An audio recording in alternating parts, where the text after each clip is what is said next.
Xbox has been purchasing Activision Blizzard.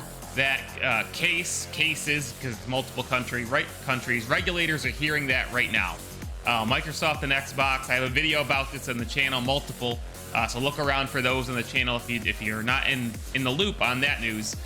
Regulators are currently hearing the case and moving to approve or disprove the acquisition of Activision Blizzard into Xbox and Microsoft. So if you don't know, this means that Call of Duty, Crash Bandicoot, World of Warcraft, Overwatch, Diablo, all of the Activision Blizzard IPs will be, the entire company will become part of Xbox.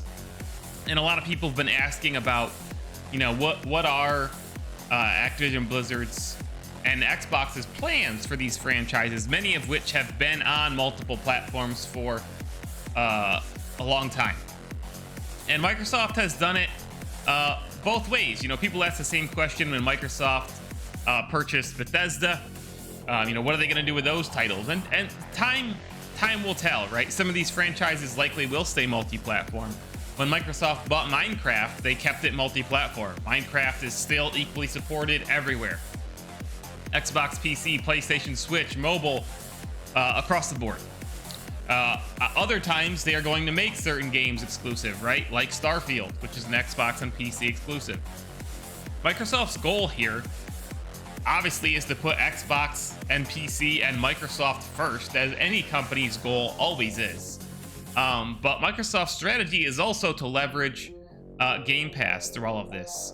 And some of these games, you know, Microsoft has told all these other companies, we want Game Pass on your platform. Sony, we want Game Pass on PlayStation. You can have all of our exclusive games through Game Pass. Just put Game Pass on PlayStation, put Game Pass on Switch. You know, they're trying to get it everywhere, right? Just like Netflix is available on like everything. You know, that's pretty much their goal. Well, Jim Ryan, the boss of PlayStation, who I don't like at all. That's Jim Ryan, not PlayStation as a brand. I've owned every PlayStation console up to the PlayStation 5, which I do not own. But I think Jim Ryan has done significant damage to the PlayStation brand, and I'm not a fan of his decisions or his personality. But today, the guy came out, and I'm going to read you his quote, what he said, because, you know, he is, of course, is arguing against the Activision Blizzard acquisition by Xbox. But this is what he said. This is his exact words. I hadn't intended to comment on what I understood to be a private business discussion, but I feel the need to set the record straight because Phil Spencer, who's the Xbox boss, brought this into a public forum. Microsoft has only offered Call of Duty to remain on PlayStation for 3 years after the current agreement between Activision and Sony ends. After almost 20 years of Call of Duty on PlayStation, their proposal was inadequate on many levels and failed to take account on the impact on our gamers. We want to guarantee PlayStation gamers continue to have the highest quality Call of Duty experience, and Microsoft's proposal undermines that principle. This is the most salty, entitled response that the guy possibly could have given. So if this deal gets approved by regulators, Microsoft is not required to keep PlayStation on, or Call of Duty on PlayStation whatsoever. Not at all, unless regulators say that, right? We are approving this deal contingent upon Call of Duty remaining a multi-platform. I haven't heard of anything like that happening in... I can't think of any legal precedent for something like that. But anyway, the problem I have with it, I have multiple problems with this response. This is the head of PlayStation. The head of PlayStation, what was once gaming's proudest brand, right? They stand behind their seal of quality for their games that they make. You know, The Last of Us, Uncharted, games like Ghost of Tsushima, you know, there's a million, God of War. You can name, you know, the high quality Sony exclusives. The list is very long. And he says that Xbox's offer to keep Call of Duty on PlayStation for 3 years after the agreement expires between Sony and Activision is inadequate. They don't have to keep it there at all. Like, they're offering to give you 3 years of Call of Duty, and you're like, that's inadequate. Like, who are you to say that some other company has to support your platform? Has to. It's your responsibility as a company and as a platform owner to be competitive. You know, like, it's so backwards.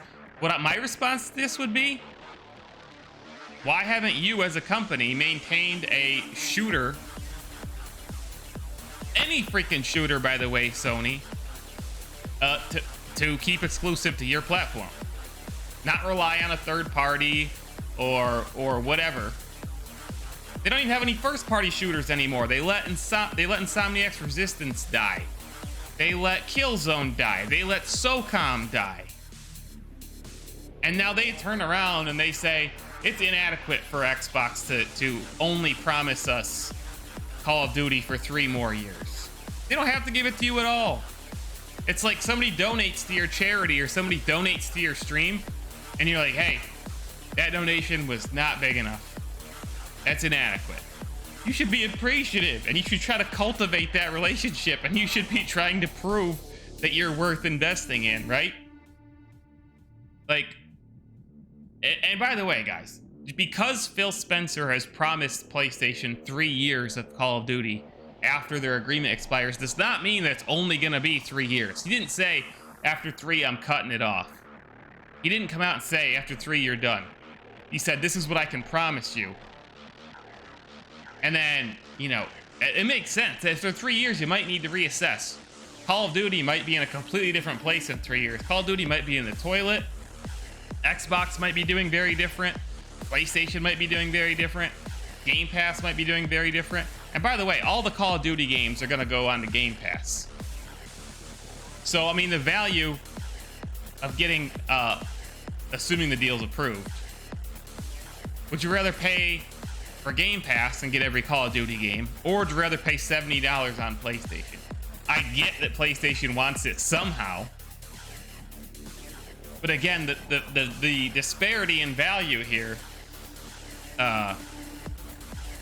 is crazy, and that's exactly what Microsoft's going to say. Is, hey, you can have all the Call of Duty games through Game Pass. Just let us put Game Pass on your platform. You can have all of our exclusives, all of them. And you know, a lot of people are pointing out the hypocrisy here by PlayStation and by Jim Ryan, because PlayStation, like I said, they've made their name on their high quality exclusives. So, you know, should Xbox come around and say, hey, it's inadequate that they haven't promised us God of War Ragnarok or The Last of Us Part 2?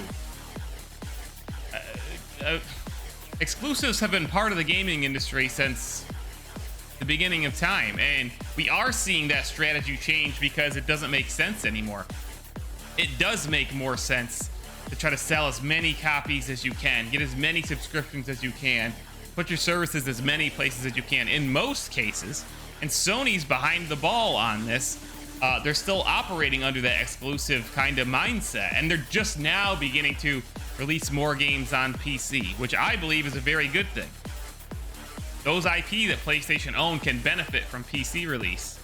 And mobile too, to be frank. There's a whole generation of kids that have no idea what God of War is. And I don't want The Last of Us mobile. I don't want God of War mobile, but you get what I'm saying. There are PlayStation IP that could grow and benefit from mobile release, just as they can from a PC release.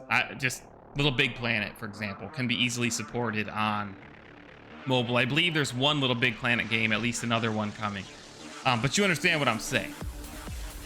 So overall, I think this is a really weak response from Jim Ryan at PlayStation. I think it shows that they do feel desperate. They feel like they are losing control. They feel like they're a victim here. And I think it shows that they're entitled. They think that another company should have to give them access to their franchises, which makes no sense. If they want to choose to give them access to them, great. I would advocate that Xbox continuing to release Call of Duty on all platforms indefinitely is probably the best move. But PlayStation's response here just looks so weak and desperate and entitled, and it's so off-brand for Sony, who's for so many years been so confident and really, like, especially during the PlayStation 4 era. You know, you think of Sean Layden and how, like, that guy was confident on stage. He knew Sony had the games to be successful. He made the moves to present gamers with what they wanted, and he knew it, and he stood by it, and the product was super successful. And now you got Jim Ryan in there, who doesn't, he looks like he doesn't know. I mean, he seems to realize they've fallen behind on games as a service. That's why they purchased Bungie, which was a good move. He seems, I think he gets some things. I think his push into more gaming movies and TV shows, for example, again shows that he realizes that Sony needs to broaden their horizons and expose their IP to other audiences. But it seems to me that he's stuck with this feudal gaming industry mindset, and I think this response just shows that he does not view the future of the industry the same way that a lot of others do, myself included. So that's the big game. I'll give you a TLDR in a minute, but that's the big Call of Duty Xbox PlayStation console wars story for today. I'm uploading this to YouTube, so if you're watching me on Twitch, obviously you can put something in chat at any point, but if you're on YouTube, obviously give me your comments down below. Subscribe to the channel if you enjoyed this discussion. If you want more like it, more of my videos all over across the channel. I'm on TikTok, I'm on Twitch. Come follow me on Twitch, Twitter, everywhere. Thanks for watching. The stream continues on Twitch.